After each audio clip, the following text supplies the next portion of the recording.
matitibay at hindi naman gaanong sakitin ng mga parrot finches na ang kadalasang nagiging sanhi lang ng kanilang sakit ay ang kakulangan sa tamang pagkain at saka maduming kulungan. Bagamat galing sa mainit na lugar ang mga ibon na to, over the years, nakapag-adapt na rin sila sa malamig na climate kaya hindi na sila ganong sensitibo gaya ng mga Goldians.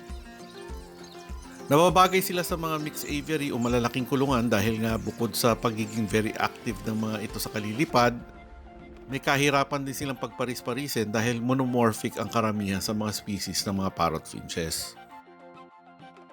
Halos pareho lang din ang diet ng mga parrot finches sa ibang mga uri ng finches, ngunit ang medyo kaibahan ng mga ito ay hindi lang seeds ang main diet nila, kundi pati mga fresh fruits, vegetables at insects.